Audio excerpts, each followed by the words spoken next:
Oh, mga anak, malapit na maluto itong pagkain. Tama na kapapanood niyo dyan at tulungan niya na ako maghain dito.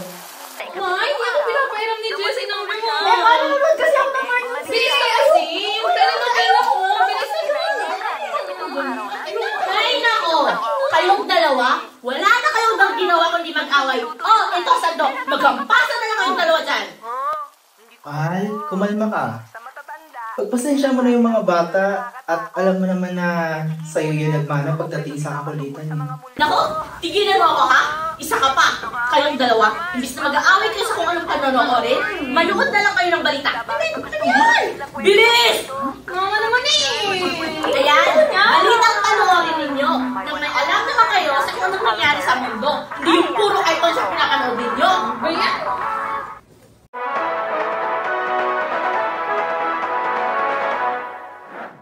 Nagbabagang balita. Isang malagim na insidente ang naiulat kaninang umaga sa Universidad ng Malayang Silangan dito sa lungsod ng Manila matapos ang pananalasa ng Super Typhoon. Ayon sa ulat, bigla ang bumagsak ang isang malaking puno sa loob ng campus habang kasagsagan ng malakas na hangin at ulan. 20 katao ang kumpirmadong apektado, kabilang ang 2 buntis, at dinala sa pinakamalapit na ospital matapos makaranas ng matinding stress at pananakit ng katawan. Ilan sa mga estudyante at kawani ay nagtamo rin ng minor injuries matapos magsipagtakbuhan papunta sa evacuation site. Nagsagawa na ng agarang team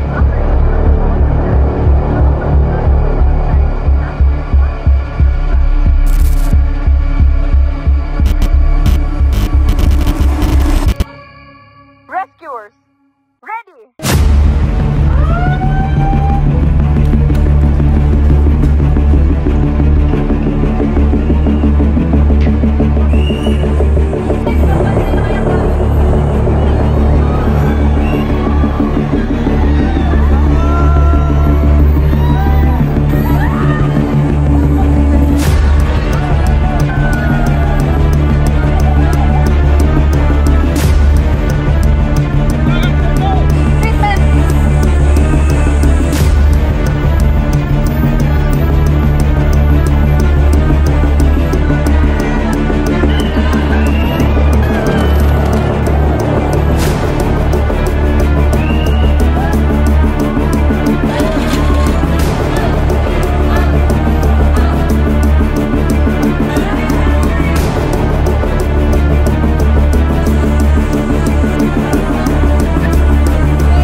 Isang trahedyang hindi inaasahan.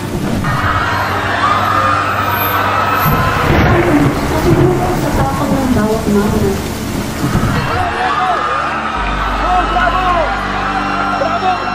At isang pangyayari na hindi malilimutan ng pamilya.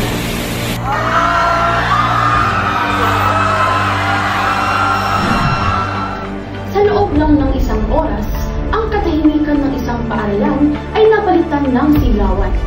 May mga tinamaan ng bumagsak na debris, May mga taong nalunod sa baha at may mga natabunan. Ngunit sa gitna ng dilubyo, lumitaw ang tapang at malasakit ng mga tagapagligtas. Ilang nursing students ang nagsilbing first responders at nagbigay ng tulong upang ang trahedya ay magwakas. Aking napanayang ang mga leader ng bawat departamentong naging dahilan ng pagbuwagin ito. Paano nga ba nila ito naisagawa at napagtagumpayan? Isa-isa natin silang kilalanin.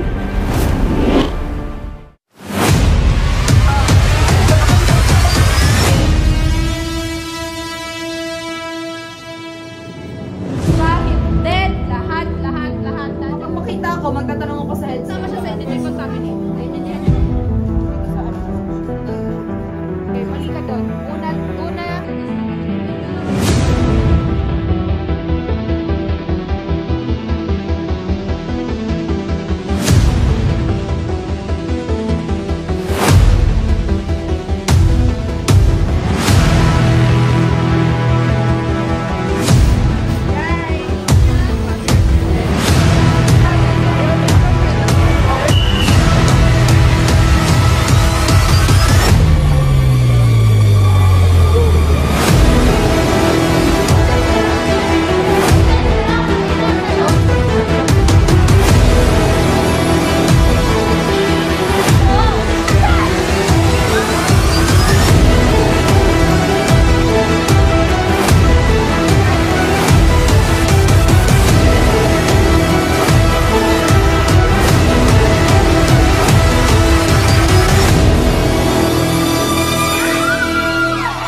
How did you mentally and strategically prepare to lead the simulation? Strategically, nakipag-cooperate ako with Kim, yung treatment head, and then with Bella, yung triage co-head. Tinask ko na mag-gather ng intel from CIs, from our friends, yung mga ibang incident commander, kasi just being honest is hindi ko siya thirst. Pero after gathering intel, yung ginawa namin is nag-layout kami ng flow of activities muna para ma-clarify sa amin kung ano yung gagawin na per department. Siyempre, it's hard for me alone. Kaya nag-ask ako ng reinforcement. Siyempre, at the end of the day, ay hindi ko kaya lahat ng mag-isa. So, yung ginawa namin is nag-base kami sa e-tools na provide ng CIs, and then lahat ng intel na nakuha namin, and then yung alam kong dapat na gagawin. Kasi syempre, as the incident commander, task ko yun, job ko yun na mag-gather ng kung ano yung gagawin natin. Kasi syempre, if I'm leading 40 people, I must deserve to lead 40 people. So, hindi ko gusto na ma-disappoint ko yung mga taong nag-trust sa akin. What was your top priority when the MCI simulation started? Okay. So, yung pinaka-top priority ko is walang ma-injure sa members. Kasi as incident commander, yun yung pinaka-priority ko. Kasi at the end of the day, this is just a simulation. And it's not worth having an injury plus na exams na tayo ng pinamamasan. Tapos, if regarding naman sa MCI, yung priority ko lang rin is ma-make sure na we go as planned. Kasi diba, nagkaroon tayo ng multiple meetings over meetings, and then practices over practices. So, parang sobrang demanding. Hindi naman yan kakaligtaan or di kaya ng ibang members na talagang naging demanding talaga ako sa time and effort mo. So, gusto ko na mag-go according to plan siya. And so far naman, nag-go according to plan naman siya. Pero syempre, just as expected ko, hindi rin yun mapa-perfect. Since disaster nga siya and anything could happen. What did you learn about leadership and coordination during this simulated Super Typhoon MCI? What I learned, hindi biro ang mag-take on ng task as incident commander. Kailangan you are very well equipped. Whether or not ready ka for the role, once mapili ka, dapat ready ka talaga, wala kang choice. Tapos, being a leader isn't just, leading them ng nandun. Lahat yan sa background, before, during, and then after. Kasi syempre, hindi nag-end yung work mo unless yung last member of your group is tapos na mag-work. Which currently is hindi pa sa atin because, diba, because ongoing pa naman. But, despite it all, I learned na, some people really are meant for leadership and some are not. Kasi, syempre, upon, nag-evaluate din naman ako ng sarili ko. And I think I did fairly well nung before and after. However, during, medyo sketchy kasi ako sa kasi syempre nagkaroon ng chaos. And at the end of the day, ang kasalanan ng member ko ay magiging kasalanan ko kasi ang isisisihin ng CI if ever is ako.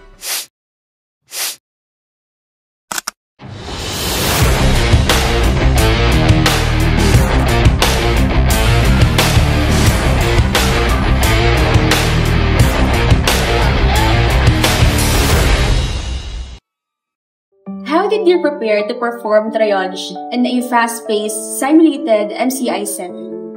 We began practicing by firstly mastering the principle of triage that we're gonna utilize during the simulation.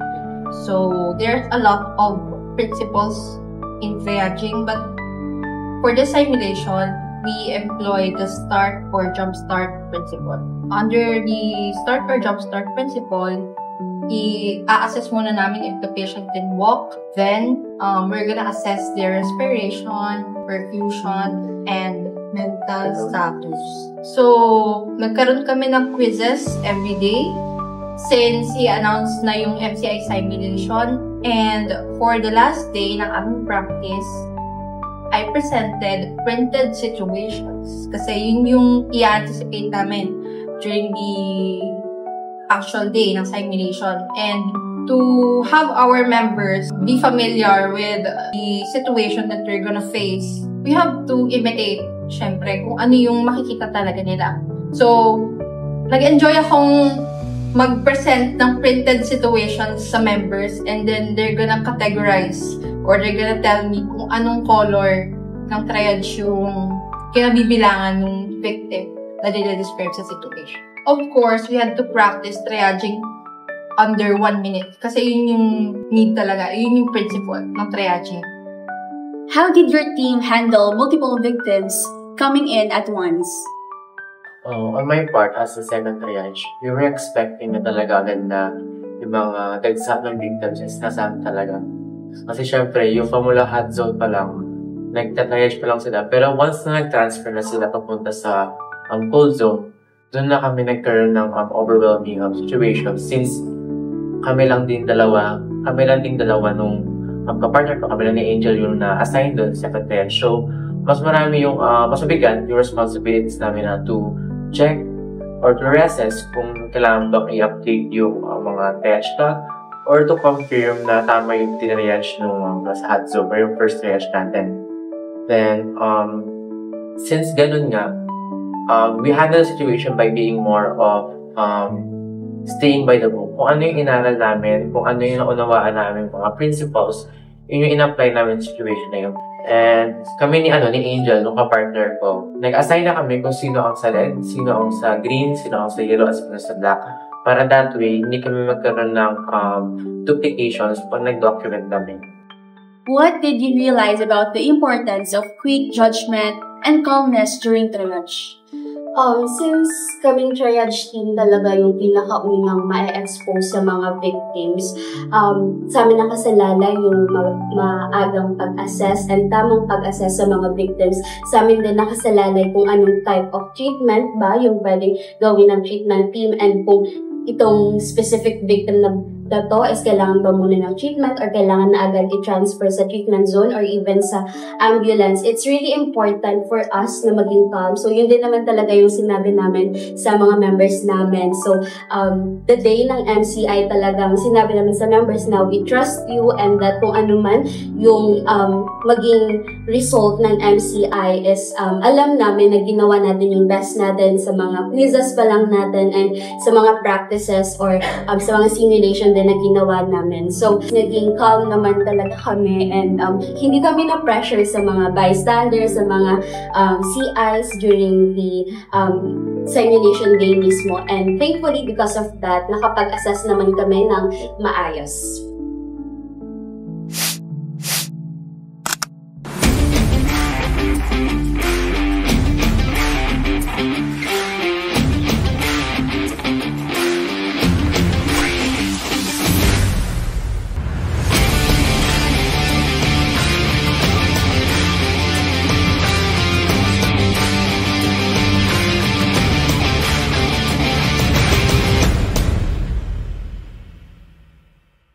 How did you manage to move the patients from hot zone to cold zone?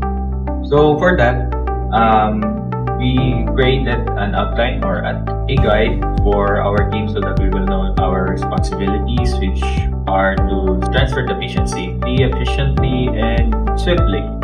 So we were able to manage the transferring from hot zone to cold zone by positioning ourselves and training together to be independent, to lead those people who are able to help us at the time of transfer, since manpower is a challenge for us as well. So as a head, I believe that this vision that we had was achieved, so we were able to transfer the patient safely, swiftly, efficiently, and also we were able to have fun at the time. What systems did you use to ensure smooth patient flow? Basically, for our system, we have two. The first one is the bag system, which we use that for us to have a pair and communicate to each other easily and execute our tasks or delegation properly. And second one is yung ABC na nakakap ni yung leader namin or ng head namin, Alpha, tsaka Bravo and Charlie, which is yung Alpha and Bravo, focus siya sa hot zone. Nagdadala siya ng patient from hot zone to cold zone for treatment and decontamination. Then sa Charlie naman, siya yung nakafocus sa na-treated na patient, then dadalhin naman siya sa ambulance. Then for that, naging proper naman yung naging sistema namin on that time, and everyone naman is nag-enjoy, and also yung task na naka-delegate sa amin is achieve naman. What are the issues you faced while organizing simulated patient movement? Okay, so for that, since sinabi na kami na yung manpower, at first, doon lang nahirapan yung manpower since we have to ensure that yung hot zone, yung mawawala ng tao doon, while being able to do the patient transfers and having the members there present. And I think that during the simulation, we were able to overcome that since lahat ng mga members were able to do their job independently. They were able to respond fast and efficient. They were also able to regroup when we needed our team members for the specific areas such as yung sa spine cord, since very important na maintain yung spine doon. And since yung transferring members yung nakakaalam, nagagawa naman namin yun.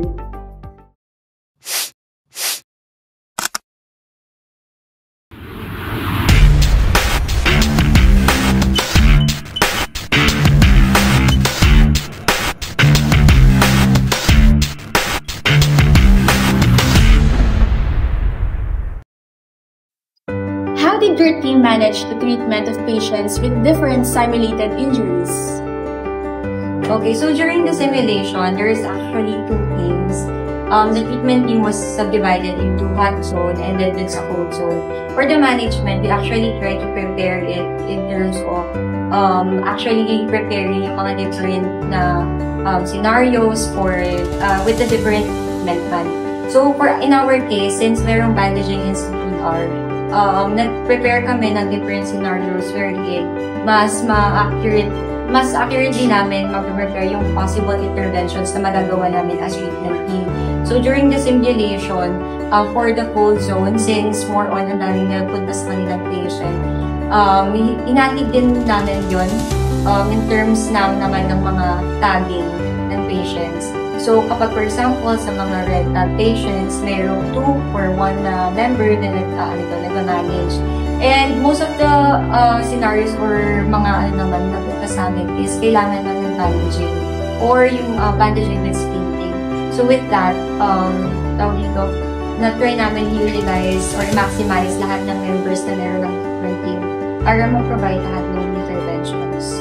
Tapos in addition to that, we try to go beyond sa mga tinuro sa amin kasi for example, bandaging lang naman yung tinuro mainly for treatment this semester. Pero naka-encounter kami ng patients na nanganganak or nag-hemorrhage or nag-undergo ng shock. So, during those moments talaga, hindi mo na maiiwasan na kalungkutin talaga yung buong brain mo, brain cells para makahanap ng gagawin. Kasi during the heat of the moment, talagang bush ka na. What preparations did you make before the simulation started? Before the simulation, kasi as mentioned by the logistics team, 1 week lang talaga or more than 1 week lang talaga yung preparation, so very short siya. So what we did sa treatment team was us heads, we prepared number 1 yung parang gumawa kami ng first aid sheet kung saan nilagay namin doon lahat ng mga basic first aid interventions na pwedeng basahin ng teammates namin anytime they want para ma-internalize nila yung mga gagawin namin. Aside from that, during practice, nakipag-team up kami with the triage team, the transferring team para mag-simulate talaga ng parang actual mass casualty incident para alam namin yung gagawin namin during any unexpected events. Pero still, at the end of the day, we prioritize efficiency over perfection kasi hindi talaga namin alam yung lalabas during the NCI. How did you prioritize patients who needed immediate attention? Okay, so for that, as mentioned earlier, we collaborated with the triage team talaga. Kasi aside from the fact na sila yung nagtatawag ng patient, of course, as treatment, we have to also verify kung same kami ng sentiments or ng tawag dito ng opinion about dun sa pagtatag sa patient. And with that kasi, especially since during the simulation, sabay-sabay kasi, especially sa hot zone, yung mga na kailangan ng na-tag as red patients. So with that, we try to make a symbol na lang na kunwari kapag winagawa or winigal yung tag, it means yun yung nag-require ng mass immediate talaga na attention. Especially din sa mga members namin, alam nila yan, na kapag kunwari kailangan nila ng tawag dito ng urgent na yun yung i-cater nila agad aside from the patients na mas pwedeng i-less yung fertilization muna pero babalikan din nila.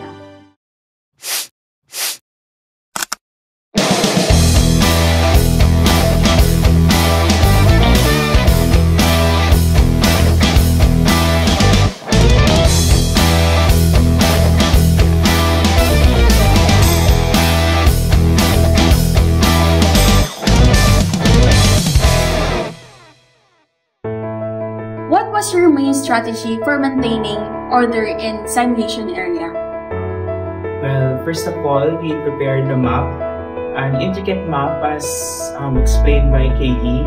So in this map, we basically plotted all of our security members in the different zones, such as we also identified the hot zone, the cold zone, and also the warm zone, where they will be in the MCI if ever we had a warm zone. And then we placed one member that was supposed to hold the non-essential personnel area, where the bystanders they will be put there once the simulation was done. And then I assigned 2 members for the hot zone, and then most especially me, I was a moving unit, so I was roaming around the map to check the other departments if ever they needed my help, my extra help, or if ever things were very chaotic now on their And then I assigned one member in the vault zone, that was Juliana. So she was assigned, or she was supposed to guard the vault zone, wherein she's gonna safeguard the materials and also the patients there, and to prevent any possible upcoming bystanders in making a scene or making that area chaotic. And then what else?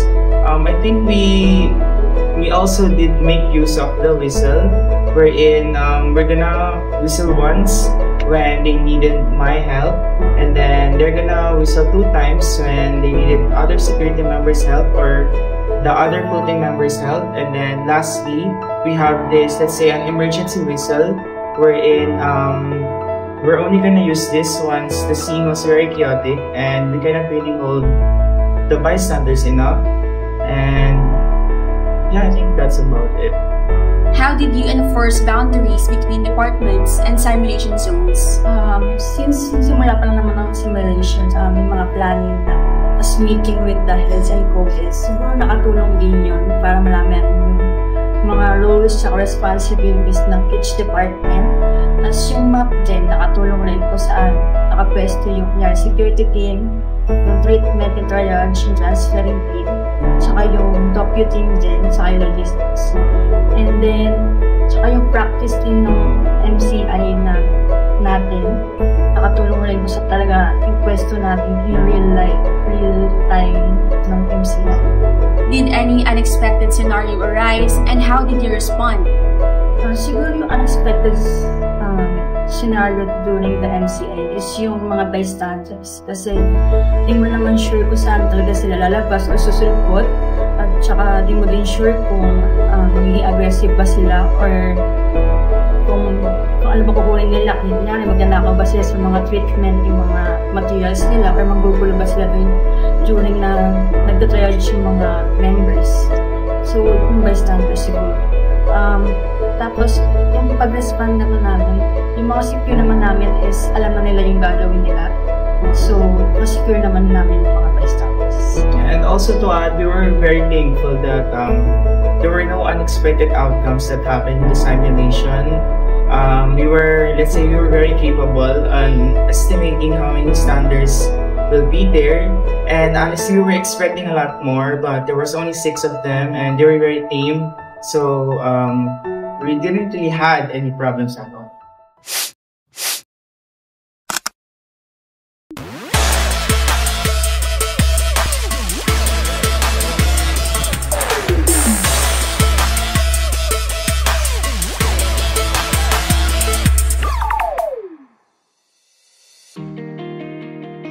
How did you prepare your materials and resources before the simulation?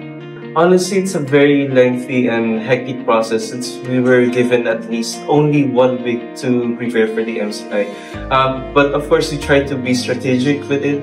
First, we planned and hypothesized the things that we would need for the actual MCI, and we counter-checked the list of items that we would need with the respective departments who would use those items, and they would make those corrections. And once we secured that as early as 3 days from the announcement, pumunta na kami ng Divisoria to secure the items. It was raining at the time, and my team had a hard time gathering the materials but pushed through. And from there, with no breaks, we decided to work on the materials. We made the cast. We improvised on some of the items since we lacked the budget that we need. We tried our best to provide everything for the logistics and for the entire subgroup in a timely fashion. What were the most in-demand supplies during the MCI activity? Oh, honestly, a lot of people would think this is a no-brainer, but to us, this is unexpected. It was the IV fluids. Like during the planning phase of the logistics, we thought we would need at least 5 IV fluids for the MCI, but with expense, strict lapses and constraints in the budget, we decided to settle with 1 IV bottle fluids and we would improvise the IV fluids using water bottles, disposable water bottles, and even water flasks. On the day of the MCI, we were surprised that many members of the treatment team were asking IV fluids from us. And I think the majority of the things that that me and my team handed to them were IV fluids and the IV sets. Yeah, yun din yung isang na-observe ko, yung IV fluids. And I think we prepared naman enough sa mga ibang materials. It's just that, ayun, we had to improvise. And thankfully, yung mga treatment team or yung mga nasa treatment, they were able to utilize what we provided them as a alternative para sa kanila. And yung MCI kasi mismo, it's a serious moment and it's a serious time. So when we handed the water bottle, thankfully nag-gets agad nila kung ano yung gusto namin mangyari from it. And they were able to execute the proper intervention that the patients need. How did your team respond to last-minute or emergency requests from other teams? Oh, this is a tough one.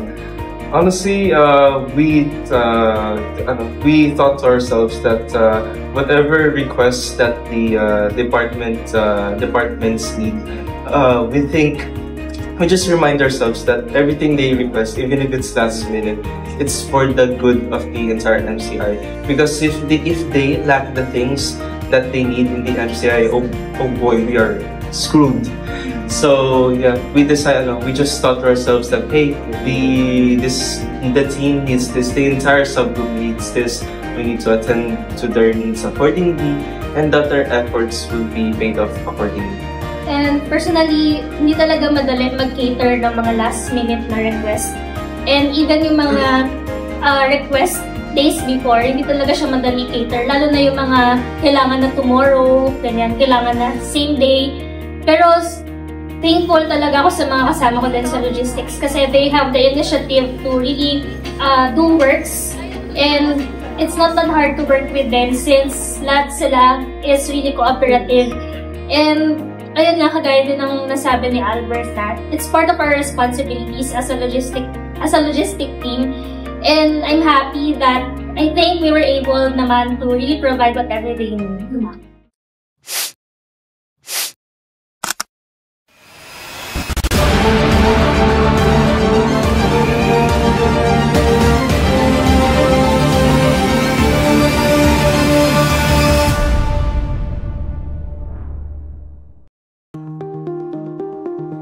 How did you prepare to document such large-scale simulation? So in preparation for the whole simulation itself, we developed a buddy system based on the map from the security team, and we made a decision to make a 2-2 buddy system for cold zone and hot zone with the devices that we have on hand. So initially we had 2 cameras, couple of phones, and a 360 camera and a drone. So the plan at the start was for us to utilize every single gadget that we had in our disposal. Pero there was a bit of complication during the actual day of the simulation. What challenges did you face in capturing the key moments without interrupting the flow? Ayan. Challenges, mahirap talaga siya kapag i-video mo siya during the MCI day kasi ang daming nangyayari. So, very chaotic talaga siya. So, bawal kaming lumapit. So, ang nangyari during those times is pinractice talaga namin na dapat malayo kami. Pero ang mahirap kasi nun, kapag malayo ka, baka tumangat din yung quality ng makuha mo na video. So, during those times talaga, kailangan namin mag-strategize kung paano kukuhanan ng hindi nagugulo yung ibang department. Tulad ng treatment, kapag nag-CPR, transferring, kapag naglilipat sila. Kailangan talagang makuhanan yun para may exposure din lahat ng department. So, ayun yung isa sa challenge talaga na experience namin during those times. What did you learn about the importance of your role in reviewing and evaluating simulations? Siguro ang na-learn ko lang is, kasi di ba pag sinabing documentation, sabi nila mag-video lang naman yan. So baka walang tulong. Ganun. So, pero ang nangyari kasi, as documentation team, ang ginawa namin, since hindi pwedeng magamit yung drone, ang supposedly plan namin, ang drone is ang magiging surveillance and magiging mata ng incident commander namin. So ang nangyari during the MCI day, ang documentation team ang naging eyes and ears ng incident commander. Since syempre yung mga department heads na iba is busy, minsan hindi sila makakapag-report talaga sa incident commander namin. So kami, as a team, talagang ino-observe din namin kung anong nangyayari and kami yung nagre-report mismo sa incident commander para alam din niya kung anong nangyayari sa scene mismo. To add on to that, there was actually this one moment where the first patient to be put into an ambulance was being delivered to the cold zone, and I remember the transport team not knowing where the ambulance was. They were asking everyone. Tapos I thought to myself na it's been like a couple minutes and no one was telling them where it was. So I ended up